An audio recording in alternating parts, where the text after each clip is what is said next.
నామమునకు మహిమ కలుగును గాక. ప్రభునందు ప్రియులరా, మన ప్రభువు రక్షకుడునైన క్రీస్తు యేసు పరిశుద్ధ నామంలో మీ అందరికీ శుభములు. 5వ తేదీ జనవరి మాసము 2025 సంవత్సరం. Happy Christmas, happy new year అన్నాం. 5వ తేదీ వచ్చింది. కాలం మన కొరకు ఆగదు. కొత్త సంవత్సరం ప్రారంభమైంది. ఏదైనా కొత్త మనసు వచ్చిందా? పాతవి గతించెను, సమస్తము నూతనమై. నిజంగా 25 అనేది ఇప్పుడు 100 తీసుకుంటే ఇది క్వార్టర్ కదా. అంటే 2000 సంవత్సరముల తర్వాత 25 సంవత్సరాల కృపని మనకు అనుగ్రహించాడు. అంటే అటు 2000 క్రీస్తు వచ్చి 2000, ఈ విధముగా చూస్తే ఇది కృప. అటువంటి అప్పుడు ఈరోజు 5వ తేదీ నిన్ను ప్రేమించి నీకు ఇస్తున్న వాగ్దానం, కొండ తేనెతో నేను నిన్ను తృప్తిపరచెదను. కీర్తనలు 81:16. పూర్తి వచనము, అతి శ్రేష్టమైన గోధుమలను అనుగ్రహించి నేను వారిని పోషించుదును, కొండ తేనెతో నిన్ను తృప్తిపరచుదును. ఇది ఒకటి పోషణ, 2 తృప్తిపరచడం. ఇది అనేక సార్లు నేను సాక్ష్యం చెప్పాను.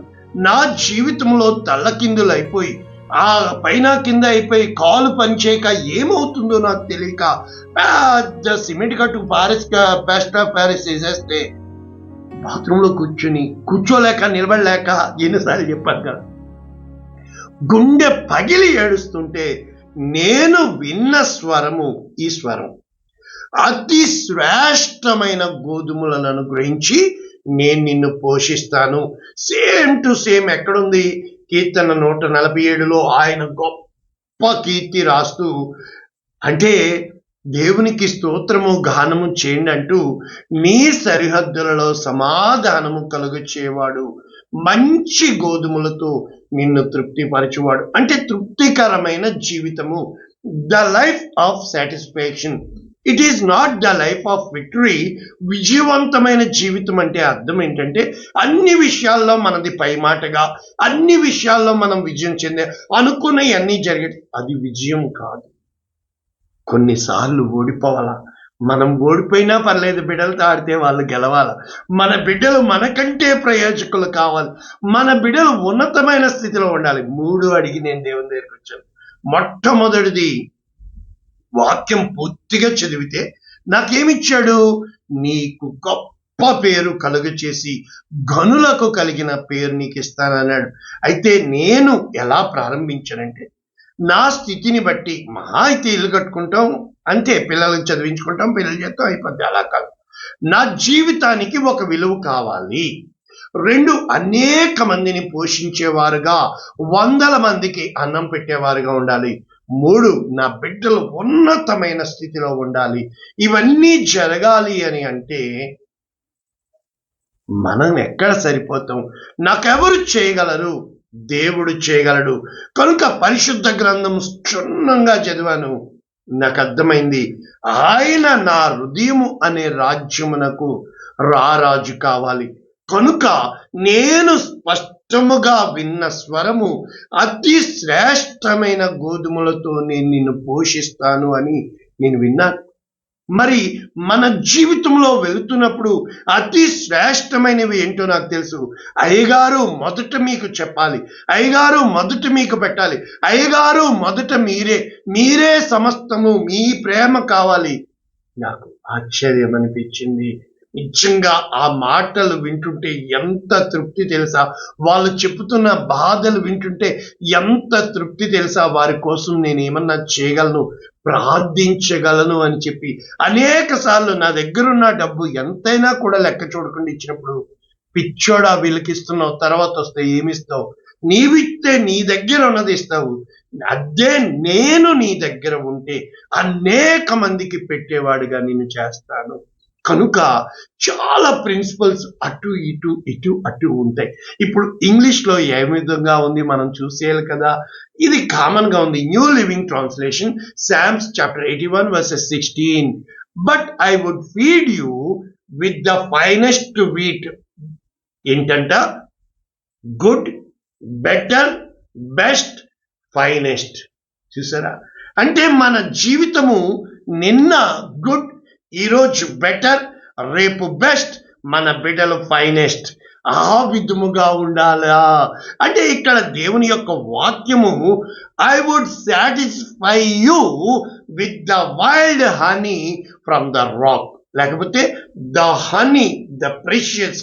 అంటే అర్థం ఏంటంటే ఆత్మ, పరమాత్మతో తప్ప దేనితో నీవు తృప్తి చెందగలవో ఆ తృప్తికరమైన జీవితాన్ని ఇచ్చేవాడు దేవుడు మాత్రమే. ఇది మనము ఎవరిలో వెతుక్కుంటున్నాం? మనుషుల మాటల్లో, మనుషుల భాషల్లో, మనుషుల ప్రేమల్లో, బిడ్డల సంతోషంలో, బిడ్డలకి కట్టిపెట్టడంలో, ఆస్తులు అంతస్తులో వెతుక్కుంటున్న నీ జీవితము దేవుని యందు తప్ప మరి ఏ విషయంలో కూడా నీ జీవితము తృప్తి చెందదు. కాబట్టి ఇక్కడ ఈ మాటకి వాళ్ళు రాసిన ఆ పదము సెవా. సెవా అంటే అర్థం ఏంటంటే తృప్తి. దీనికి టు బి సాటిస్ఫైడ్ అంటే తృప్తి చెందడము. ఉదాహరణకి నా దగ్గరికి మొదట వచ్చినప్పుడు అబ్బా వచ్చింది అనుకుంటాం. ఈ పడిపోయిన స్థితిలో ఒకటి చెప్తున్నా, అంటే నేను పడిపోలా, దేవుడు పొడిచిపెట్టిన స్థితిలో ఒకరోజు ఆయిల్ కొనడానికి వెళ్ళాం. కొన్ని వినకూడని మాటలు నేను విన్నాను. చాలా బాధపడి ఆయిల్ మీద చేయి పెట్టి ప్రార్థించాను, నువ్వు నాకు ఇవ్వండి. మొట్టమొదట ఇంకా ఇక్కడ అవ్వలా, అది అయిపోతుందని తెచ్చాము. ఆయిల్ డబ్బా ఒకటి వచ్చింది. ప్రభువా ఇది ఇక్కడ ఉంది, నువ్వు పంపించావా అన్నాను. మళ్ళా వచ్చింది ఇంక లెక్కపెట్ల. ఎందుకు ఇది తరగడం లేదు? నా దగ్గర బియ్యం ఊరింది, పెట్రోలు డబ్బులు లేవు నాయనా, బండి వెళ్ళాలన్నాను, పెట్రోల్ ఊరింది, నా గిన్నె నిండి పొంగి పొర్లింది. నీలోంచే ఆశీర్వాదం తీస్తాడు. పాతది ఉన్నా కొత్తది వస్తుంది. ఏది ఆశించుకో, అన్ని వదిలే అన్నారు, అన్ని ఇచ్చాను. అందరూ అన్నారు పిచ్చోడు అని. ఇప్పుడు ఒక్కొక్కటి వస్తుంది, నింపబడుతున్నాయి. నింపేవాడు ఆయన, పంపేవాడు ఆయన, తీసేసేవాడు ఆయన. ప్రభువా నీవు పంపించే కొలది పంచిపెట్టే బాధ్యత నాది. నువ్వు ఆ సాక్ష్యం కలిగి ఉన్నావా? దేవుడు నీకెందుకు పంపుతాడో తెలుసా?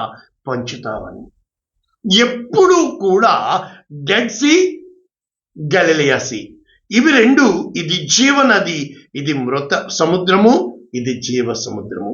ఇప్పుడు ఈ డెడ్ సీలోకి ఏది వేసినా చచ్చి ఊరుకుంటది, అది కదలదు, మురికి కంపు. అయితే ఇది గలగల సెలయేరులాగా ఎప్పుడన్నా ఈ వచనం వస్తే నేర్చుకున్నావు. అంటే నీవు మృత తుల్యముగా ఉన్నావా? వచ్చిందంతా లోపల దాచిపెడితే స్పాంజ్ ఉంది కదా, ఇలా పెడితే అది పీల్చుకుంటుంది, మురికి కంపు కొడుతుంది. దాన్ని పెట్టి మళ్ళా అంటే అబ్బా అలాగ నీవు ఉండాలి. అంటే ప్రభువునందు ప్రియులరా, కోడిగుడ్లు ఉన్నాయి కదా, ఇదే గుడ్డు ఆమ్లెట్ అయిపోతుంది, అది నీకు తెలుసు. అలా కాదు, ఇది ఒక టెంపరేచర్లో అది పెట్టి చూడు, జీవం వస్తుంది. నువ్వు అలాగే కొంతకాలం ఉండి చూడు, జీవం వస్తుంది. మనం ఎక్కడ ఉంటాము? కాబట్టి ఇక్కడ టు ఫుల్ అంటే ఆ ఫుల్ తరతరములకు తరగని ఆశీర్వాదముగా, ఇంకా టు హ్యావ్ ఇన్ ఎక్సెస్ అంటే మించి, అంటే అడుగు వాటికంటే, ఊహించు వాటికంటే అత్యధికముగా దేవుడు నీకు ఇవ్వాలని ఇష్టపడుతున్నాడు. అంటే ఆకాశ వాకిళ్ళు తెరిచి, అంటే టు కంప్లీట్ అని కూడా వీళ్ళు రాశారు. అంటే నీకు ఇంకా పట్టలేనంతగా దేవుడు ఇస్తాను అని చెప్తున్నాడు. అంటే ఇలాగ చెప్తే, అంటే ఒక్కలా చెప్పాలంటే ఈటింగ్ అండ్ డ్రింకింగ్, ఎందుకంటే అంటే పానము అర్పణము, అంటే లేకపోతే అంటే కూడు, ఇది కదా. మనము ఇవన్నీ వాక్యాల్లోనికి వెళ్లే ముందు వీళ్ళ కాన్సెప్ట్ ఏంటి? ఈ అగ్రికల్చరల్ బ్లెస్సింగ్, అది కేవలము డివైన్ ఫేవర్. అంటే మనము విత్తిన తర్వాత ఈ అకాల వర్షాలు వచ్చి కొట్టుకుపోతాయి కదా, ఆ విధముగా కూడా వీళ్ళు ఇక్కడ ఆ భావము రాశారు. అయితే ఇప్పుడు ఇంకా వీళ్ళు రాసిన భావము ఐ వుడ్ సాటిస్ఫై యూ అంటే నిన్ను ఏ విధముగా సంతోషముగా ఉంచాలో నీ హృదయ వాంఛ ఎరిగిన వాడు దేవుడు తప్ప దేవుడు మాత్రమే నిన్ను అర్థం చేసుకోగలడు. దేవునికి మాత్రమే నీ స్థితిగతులకు తెలుసు. దేవుడు మాత్రమే నిన్ను ఆదరించగలడు, వాదార్చగలడు, హక్కున చేర్చుకోగలడు. కనుక ఈ రూట్ వర్డ్ సేవ చెప్పాను కదా, ఇంకా కొంచెం నోట్స్ చెప్తే గాడ్స్ ఎబిలిటీ టు ఫిల్ఫిల్ అంటే ఆయన శక్తి, ఆయనకి అసాధ్యమైనది ఏదన్నా కలదా? నిన్ను తృప్తిపరచలేడా ఆయన? కమాన్ యార్. ఎందుకు అంటే మనము మనుష్యులతో పోలిక పెట్టుకుంటాం, కానీ నీ అంతరంగంలో దేవుణ్ణి స్తుతించడం నేర్చుకున్నప్పుడు నాతో ఏం చెప్పాడు తెలుసా? నిన్ను ఒక మెట్టు ఎక్కించాను, నీ దరిద్రాన్ని కొట్టివేశానన్నాడు. కువైట్కి రాకుండా వచ్చాను, రాకుండా అంటే రిటర్న్ టికెట్ తోటి. నా ప్రాణాత్మ దేవత నన్ను రిటర్న్ టికెట్ అక్కడే ఉంది, మళ్ళా రెన్యూ చేశాను, 3 సార్లు డబ్బులు కట్టాను, 50,000 పైన అయిపోయింది, ఇంకొదిలేశాను, పోతే పోనీ అని. అప్పుడు ప్రారంభమైంది ఆశీర్వాదం. అప్పుడు వరకు ఎవరికి తెలియదు, పారిపోవడానికి రెడీగా ఉన్నాను. నీవు నేను ఏమి దాచిపెట్టామో దేవుడు దోచిపెట్టాలని, తనకిష్టమైన వారికి సమృద్ధినివ్వాలని దేవుడు ఇష్టపడుతున్నాడు. నన్ను ఆ విధముగా బంధించి పెట్టాడు, నేను ఆ విధముగా చూడాల. నన్ను ఇక్కడ పెట్టావు అని చెప్పి నన్ను సేవకు పిలిచింది మొదలుకొని నేటి వరకు కష్టం అంటే నాకు తెలియలేదు. ఆయన ఇష్టాన్ని ఇంకా ఎలా చేయాలా అని ఆశపడ్డాను. కారణం ఏంటో తెలుసా? సావా అంటే the deepest needs of yours అంటే నీ యొక్క ప్రతి అవసరము కూడా ఎరిగినవాడు. అందుకే అబ్రహాం ఏమని పేరు పెడతాడు? జెహోవా జైరే అంటే the provider God. God will fulfil all my needs, యెహోవాయే చూచుకును.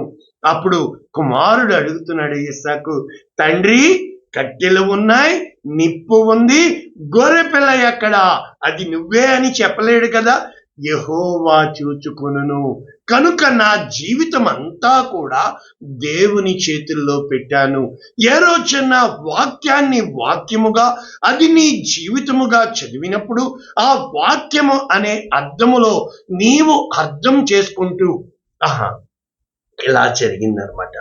అంటే ప్రభా ఇది నన్ను ఎందుకు తిడుతున్నాడు ప్రభా అనకూడదు. ఇంకా ఎవరి చేసి తిట్టిస్తావు ప్రభా? తిట్టని ప్రభా, నువ్వు తిట్టమన్నావు తిడుతున్నాడు. అలా చూస్తుంది ఏంటి ప్రభా? చూడని ప్రభా, ఇంకెంతమంది చూస్తారో నాకేంటి ప్రభా అంటే నువ్వు దేవునితో మాట్లాడుకుంటున్నావా? దేవునితో సంబంధము కలిగి ఉన్నావా? కనుక God's ability to fulfil deepest needs and desires of his people అంటే దేవుడు తన బిడ్డల యొక్క హృదయ వాంఛలు కావలసినవి అన్నీ కూడా మొదట నా రాజ్యమును నీతిని వెతుకుడి నిన్న చెప్పాను, అప్పుడు అన్నీ మీకు అనుగ్రహించే దేవుడు. అంటే సాటిస్ఫాక్షన్ అనేది ఫిజికల్ థింగ్ లోనే కాదు, స్పిరిచువల్ ఆత్మీయ థింగ్స్ లోనే కాదు, ఇంకా ఏమని చెప్తున్నాడంటే contentment and peace that comes from the trusting in God's provision. అంటే రేపటిని గూర్చి మీరు చింతపడకుడి, మీకు కావలసినవి అన్నీ కూడా మీ పరలోకపు తండ్రికి తెలిసే ఉన్నవి. కనుక మీరు దేని గూర్చి కూడా చింతపడకుడి. నన్ను అడగండి, అద్దె కట్టడానికి ఎంతగా మీరు వినలేదా? అయినా కొంతమంది బంధించబడ్డారు. ఎలాగ నన్ను పోషించాడో, ఆకాశపు వాకిళ్ళు విప్పి ఆ కాకుల చేత ఏలియాను పోషించిన దేవుడు నన్ను పోషించాడు, నా ప్రతి అవసరము తీర్చాడు, వాగ్దానము చేసిన దేవుడు నమ్మదగిన దేవుడని, నా దేవుడు గొప్పవాడని నేను సాక్ష్యం పలకగలను. నేను ఉన్న స్థలమును జీవ జల నదులుగా, బెతెస్దా కోనేరుగా, నా యొక్క ప్రతి మాటని, నా యొక్క ప్రతి అంతరంగంలో ప్రతి భావాన్ని, ఈ మాట నా నోటంట రాకూడదు, ఈ విధముగా నేను ఆలోచించకూడదు, ఈ విధముగా నేను తొందరపడకూడదు. ప్రతి విషయంలో ఆయన నాకు ముందే చెప్పేవాడు, వాళ్ళకి ఫోన్ చేయి, వాళ్ళకి ఇలా చెప్పు, వాళ్ళతో ఇలా మాట్లాడు, జాగ్రత్త, వాళ్ళని తీసుకొస్తున్నాను, తొందరపడకు. ఎప్పుడైతే ప్రతి విషయంలో కూడా దేవుడు నీ హృదయాన్ని, అంతరంగాన్ని ఎరిగిన దేవుడుగా ఉన్నాడు కనుక ఇప్పుడు వాక్యాల్లోనికి వెళ్తే ఇమ్మీడియట్ గా మనకేం తెలుస్తుంది? యోహాను సువార్త 6వ అధ్యాయము 35వ వచనం. యేసు వారితో ఏమంటున్నాడు? జీవ ఆహారము నేనే, I'm the bread of life. నేను జీవ ఆహారాన్ని, నా యొద్దకు వచ్చువాడు ఏ మాత్రము ఆకలిగొనడు. అంటే నేనున్నానండి, నా సాక్ష్యం ఉందండి, నీకు ఏది కొదవై ఉండదు, నీకు సంతృప్తిగా సంతుష్టిగా జీవితాన్ని దేవుడిస్తాడు. అదే విధంగా యోహాను సువార్త 4వ అధ్యాయము 14వ వచనం. నేనిచ్చు నీళ్లు త్రాగువాడు ఎప్పుడు దప్పిగొనడు, నేను వానికిచ్చు నీళ్లు నిత్య జీవమునకై ఊరెడు నీటి బొగ్గగా. అంటే నీవు దాహము, nothing will be lakh in your life. ఎంతగా దేవుణ్ణి నమ్మాలి అంటే, ఉదాహరణకి ఆ యొక్క ఇశ్రాయేలీయులకు ఏమని చెప్తున్నాడు? ఆ కఠిన దాస్యత్వపు నుండి, ఇనుప కొలిమి నుండి, ఐగుప్తు దేశము నుండి ఆ యొక్క దాస్యపు కాడిని విరిచి పాలు తేనెలు ప్రవహించు దేశమునకు, చూసారా, హనీ అండ్ మిల్క్ ఫ్లోయింగ్. అంటే ప్రభువునందు ప్రియులరా, దేవుడు ఏ విధముగా నడిపించాడు? యాకోబు దేవుని యొక్క స్వాస్యము. ద్వితీయోపదేశ కాండము 32వ అధ్యాయం 10వ వచనం. అరణ్య ప్రదేశములోను, భీకర ధ్వని గల పాడైన ఎడారిలోను వాని కనుగొని ఆవరించి పరామర్శించి. నెంబర్ 1, దేవుడే నిన్ను కనుక్కున్నాడండి. God is finding you out. అంటే దేవుడికి మాత్రమే నీ జీవితంలో ఉన్న అరణ్యాలు, ఎడారి భూములు, బీడు భూములు సమస్తము దేవునికి తేట తెల్లముగా ఉన్నవి కనుక వానిని భీకర ధ్వని గల ఆ ఎడారిలోను, అరణ్య ప్రదేశములోను కనుగొని ఆవరించి పరామర్శించి కనుపాపవలే కాపాడి. నాకుంది సాక్ష్యం, నన్ను కాపాడాడు. ఏ విధముగా? పక్షిరాజు తన గూడు రేపి పిల్ల పైన, ఇంతకు ముందు 2 రోజుల క్రితం చెప్పాను, అల్లాడుచు రెక్కలు చాపుకొని వాటిని పట్టుకొని తన రెక్కల మీద వాటిని మోయినట్లు యెహోవా వారిని నడిపించాడు. నా దేవుడు గొప్పోడు, నాకు సాక్ష్యం ఉంది.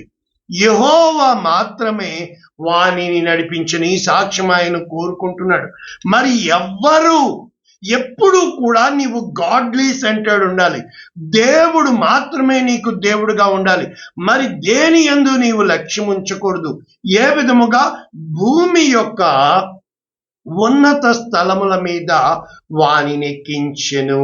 నెంబర్ 1, పొలముల పంట వానికి తినిపించెను. నెంబర్ 2, కొండ బండ నుండి తేనెను, చెకిముకి రాతి బండ నుండి నూనెను అతనికి జుర్రించెను.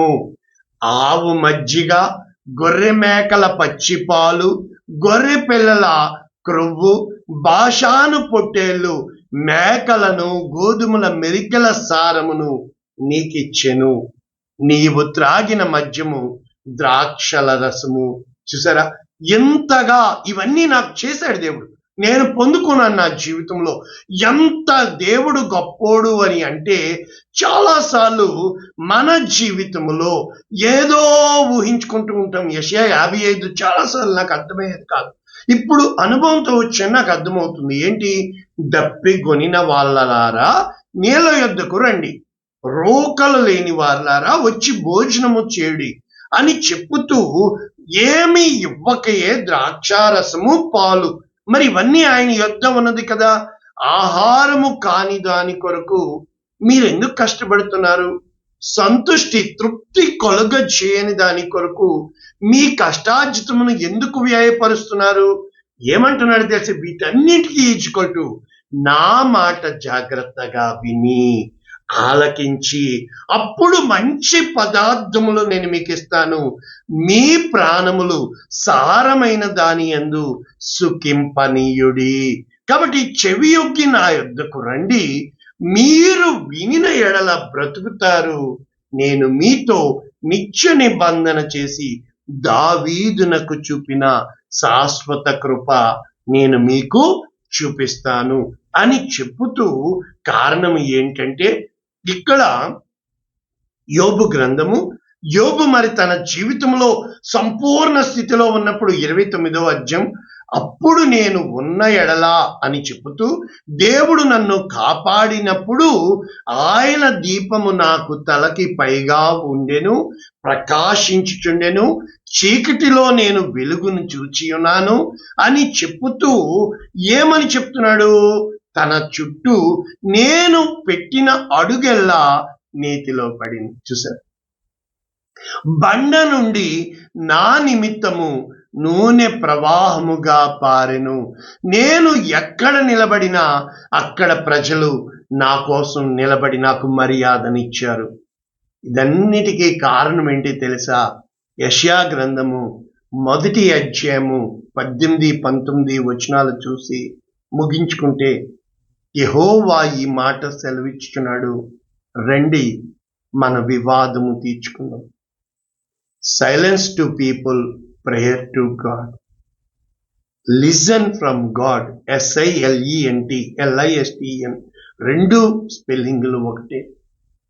ఏ రోజునైతే ప్రభువునందు ప్రియులారా నీవు గ్రహించగలుగుతావో, యునైట్ అంటే యునైట్, UNITE, యునైట్ అంటే UNTIE మారిని అంతే.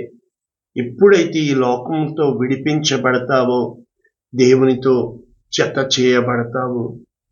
Leave and cleave. ఈ లోకాన్ని విడిచిపెట్టాలి, దేవునితో జత చేయబడాలి. అప్పుడు మీ పాపములు రక్తము వలె ఎర్రనివైనను, హిమము వలె తెల్లగా చేస్తాను.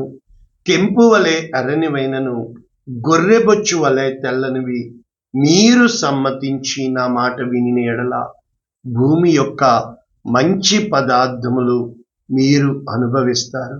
కనుక ఆయన మాట వింటే, ఆయన మాట, ఎన్నోసార్లు అంటాం కదా, మాట సెలవిమ్ము నీ దాసుడు బ్రతుకుతాడు.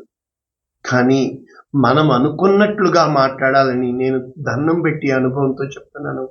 నీవనుకున్నట్లుగా ఏదీ కాదు. నాతో చెప్పాడు, నిన్ను ఇంకొక మెట్టు ఎక్కించాను, నిన్ను ఆశీర్వదించాను, 4 అంతలుగా నేను నీకు మేలు చేస్తున్నానని. మొత్తం దరిద్రం వచ్చింది, అందరూ వదిలిపెట్టిపోయారు, నువ్వు చేత కానివాడు, తల్లకిందులైపోయినాయి, ఇంకా అన్నీ పోగొట్టేసుకున్నాను, పిచ్చోడు అన్నారు, చావనన్నా చేస్తాను. కానీ దేవుడు నాకు చెప్పాడు, కీడు వెనకాలే మేలు ఉంటుంది, నీ దరిద్రం వెనకాలే ఐశ్వర్యం ఉంటుంది. కానీ పరీక్షించకుండా ఆ యొక్క ఇస్సాకుని చంపేయమనలేదు, కానీ బలి ఇవ్వమన్నాడు. ఆ వేసేశాడు ఇంకా చనిపోతున్న స్థితిలో. అబ్రహామా, నీవు బహు నమ్మకస్తుడివి, నిన్ను బట్టే నేను ఆశీర్వదిస్తున్నాను. ఆ విధముగా దేవుణ్ణి పూర్తిగా నమ్మగలవా? నీ కష్టములో, నీ నష్టములో, నీ యావత్ జీవితంలో. ఆ రోజున నా జీవితం తల్లకిందులైపోతుందని నాకు తెలియదు. నా సాక్ష్యము అక్కట్టు కట్టేశారు, నిలవలేను, కూర్చోలేను. 3 నెలలు నేను పడిపోయి లేవలేని స్థితిలో. ఈసారి 6 నెలలు అయిపోయినాయి. దేవుడు నాతో చెప్పాడు, నేను నిన్ను తీసుకెళ్ళిపోతున్నాను. ఆయన ఎక్కడికి తీసుకెళ్తున్నాడో నాకు తెలియదు. యెహోవా ఇచ్చాను, యెహోవాయే తీసుకున్నాను.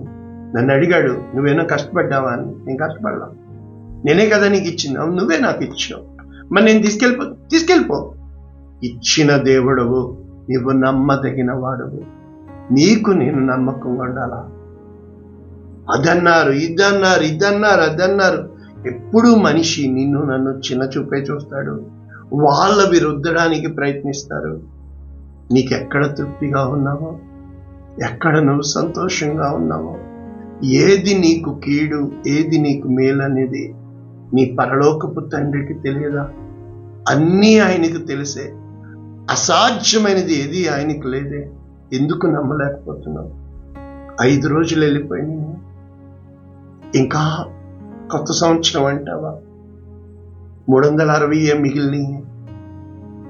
ఈ రోజన్నా ప్రతి క్షణము ఆయనదని, ప్రతి క్షణము ఆయన ఉడిగిస్తున్నాడని, రేపు అనేది సెకండ్ ఛాన్స్ అని మనము ఈ రెండింగ్లో చూసాం. ఎన్ని ప్లాన్లు క్రాష్ అయిపోయినాయి, ఎంత యుద్ధాలు జరిగి చచ్చిపోయారు. 2004లో సునామీ వచ్చి ఎన్ని దేశాలు పట్టుకున్నాయి. ఈరోజు దేవుని కృప నీకు నాకు ఇచ్చాడు. ప్రార్థన చేయనా? పరిశుద్ధుడా, ప్రేమ కలిగిన తండ్రి, మాకు క్షేమమైనది నీకు తెలుసు, మాకు కావలసింది మీకు తెలుసు.